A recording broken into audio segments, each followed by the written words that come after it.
유저를 매료시키는 성공적인 웹사이트와 모바일 앱의 원리를 게이미피케이션 기법을 통해 알아보도록 하겠습니다. 오늘 발표는 게이미피케이션 바이 디자인이라는 책의 내용을 기반으로 진행될 예정인데요. 이 책은 비즈니스에 적용할 수 있는 게임 디자인의 주요 핵심 개념을 알기 쉽게 설명한 게이미피케이션 입문서입니다. 저명한 게임 디자이너들의 조언을 받아 마케터와 상품 디자이너, 상품 매니저, 기획자가 알고 싶어하는 게임 디자인 절차를 명확하게 정리하고 구체화시켜 게이미피케이션을 개량하던 예술과 과학으로 제시한 책입니다. 그럼 지금부터 게이미피케이션에 대한 기초, 플레이어 동기 유발, 게임 기법, 게이미피케이션 사례에 대해 알아보도록 하겠습니다. 파트 1. 게이미피케이션에 대한 기초. 아이폰 앱 시장조사 업체인 플러리에 따르면 무료 아이폰 앱은 다운로드 후 30일이 지나면 플레이어의 95%가 빠져나간다고 합니다. 이럴 때 게이미피케이션 기법을 통한 이용자의 몰입도 향상이 필요합니다. 미국의 게임 업체인 진가는 대시보드를 활용하여 자사 소셜 게임인 팜빌 플레이어가 월 35달러를 지불하고 나면 더 이상 게임을 하지 않는다는 사실을 알아냈습니다. 이럴 때 게이미피케이션 기법을 이용해 돈을 더 쓰도록 유도할 수 있습니다. 이렇게 두 가지의 경우 모두 게이미피케이션 기법을 통해 문제를 해결할 수 있는데요. 대체 게이미피케이션이란 무엇일까요? 게이미피케이션은 게임에서 쓰이는 다양한 재미 요소를 게임 이외의 분야에 적용하는 기법입니다. 이를 통해 사용자 확보뿐만 아니라 사용자의 충성도도 높일 수 있습니다. 포스케어, 진가, 나이키, 그룹폰 같은 유수의 기업은 이미 방문자를 웹사이트에 오래 머물게 하거나 입소문이 퍼지게 하거나 매력적인 경험을 고객들에게 전달하기 위해 게이미피케이션 기법을 사용하고 있습니다. 하지만 여기서 주의해야 할 점은 게이미피케이션이 게임적인 요소가 전부는 아니라는 것인데요.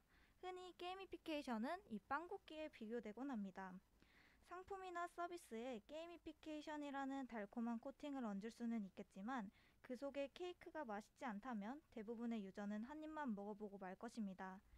훌륭한 제빵사가 달콤한 코팅은 물론 케이크 전체의 조화를 고려하듯이 게이미피케이션 사이트를 제대로 디자인하려면 본질적인 콘텐츠와 보상 체계를 적절히 결합해야 합니다. 게이미피케이션을 적용할 때 가장 중요한 점은 사용자의 동기를 유발하는 것과 게임 기법을 적절히 활용하는 것인데요. 지금부터 이 두 가지에 대해 알아보도록 하겠습니다. 파트 2. 플레이어 동기 유발입니다. 고객, 사용자와 같은 의미를 지닌 플레이어는 게이미피케이션의 근본을 이루는 요소입니다. 어떤 시스템이든 플레이어의 동기를 유발해야만 성과를 거둘 수 있기 때문에 플레이어의 동기를 유발하는 방법을 이해해야 시스템의 게이미피케이션을 성공적으로 적용할 수 있습니다. 게임은 동기 유발에 가장 좋은 도구라고 알려져 있는데요. 즐거움과 보상, 그리고 시간이라는 게임의 세 가지 구성 요소는 게임을 인류 역사상 가장 강력한 힘을 발휘하는 도구로 만들었습니다. 특히 게임은 사람들이 평소에 원하는지조차도 몰랐던 행동을 하게끔 만들 수 있습니다. 어떠한 강제력도 동원하지 않고 충분히 예측 가능한 방법으로 말이죠. 강력한 동기 유발 방법에는 게임 외에도 성에 대한 욕구와 폭력이 있는데요. 성에 대한 욕구는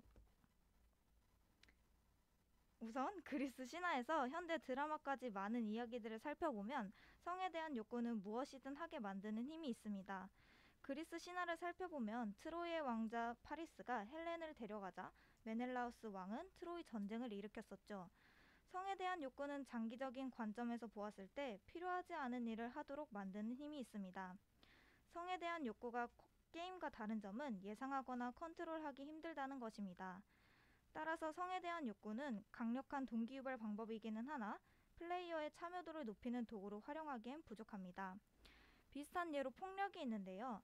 폭력은 매우 강압적인 결과물을 이끌어낼 수 있습니다.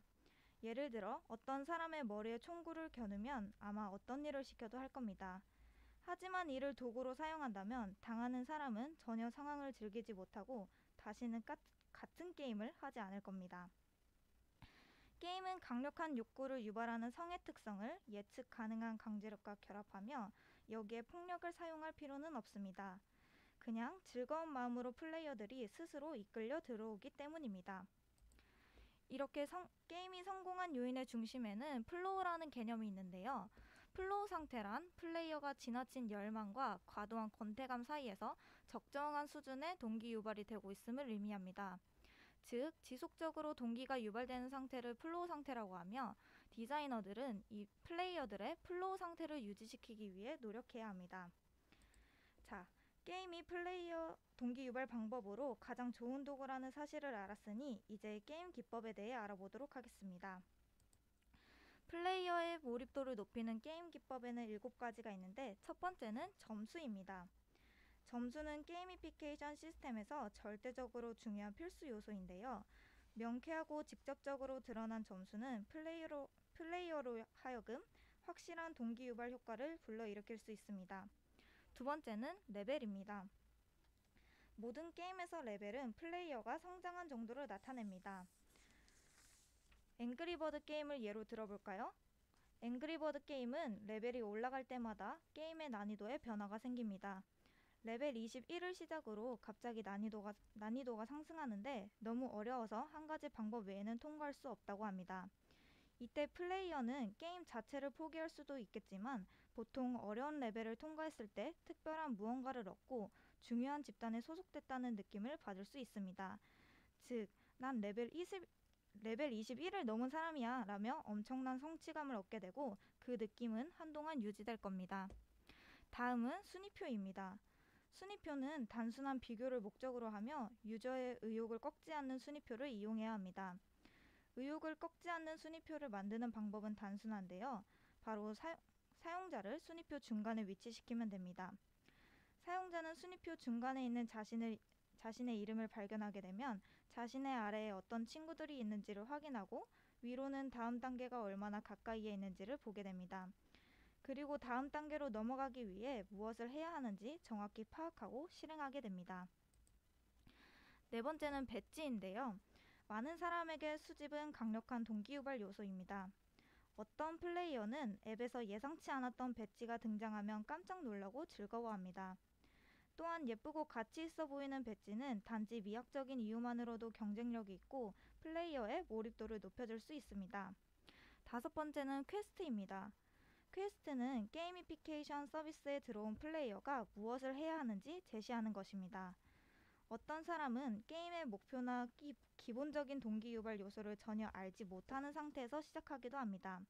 그래서 이러한 도전 과제를 시스템 안에 배치함으로써 플레이어가 의미를 갖고 서비스를 즐기도록 하면 충분히 플레이어의 몰입도를 높일 수 있습니다. 여섯 번째는 온보딩입니다. 온보딩은 초보자를 시스템에 적응시키려는 행동인데요. 사용자가 게임을 즐기기 시작하는 데 가장 중요한 것은 첫 1분이며 대부분의 사용자는 그 시간 동안 모든 것을 결정하게 됩니다. 따라서 사용자가 시스템에서 맞이하는 첫 1분은 설명이 아닌 서비스를 경험하도록 해야 합니다. 서비스를 경험하고 가치를 발견하게 만들어야 하기 때문에 시스템의 복잡한 요소는 천천히 공개하고 유저의 긍정적인 반응을 유도하는 것이 중요합니다. 마지막 게임 기법은 소셜 몰입 루프인데요. 소셜 몰입 루프는 소셜 환경에서 플레이어가 서비스에 몰입하는 순환고리를 의미합니다.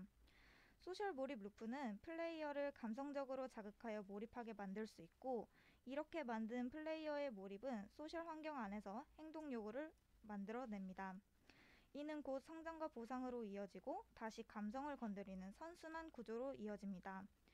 트위터의 예를 통해 이러한 소셜 몰입 루프가 어떻게 작용하는지 알아볼까요? 트위터 초보자 관점에서 바라본 몰입 루프는 다음과 같습니다. 연결하고 표현하려는 욕구를 통해 플레이어의 감성적인 자극을 이끌어내면 플레이어는 언급, 멘션을 통해 재몰입을 하게 됩니다. 이후 트윗이라는 소셜 행동 요구를 보이고 팔로워라는 성장과 보상을 얻게 되는 것이죠.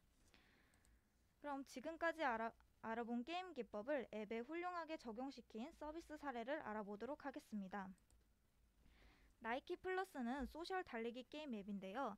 이 앱의 궁극적인 목표는 브랜드 충성도를 높여 운동용품을 많이 판매하는 것입니다. 나이키는 제품을 구매하는 사람들에게 점수와 배지를 부여하는 식의 단순한 접근법을 택하지 않고 달리기 자체를 재미있게 만들어서 많은 잠재 고객을 끌어들이는 방법을 연구했습니다. 즉, 달린 시간과 거리를 측정할 뿐이었던 기본 앱에 게임 기법을 기술적으로 적용시켜 더 소셜하고 흥미롭고 재미있게 만들고자 한 것입니다. 우선 플레이어가 처음 나이키 플러스를 실행하면 지금 달리기를 시작하세요라는 첫 번째 임무를 받습니다.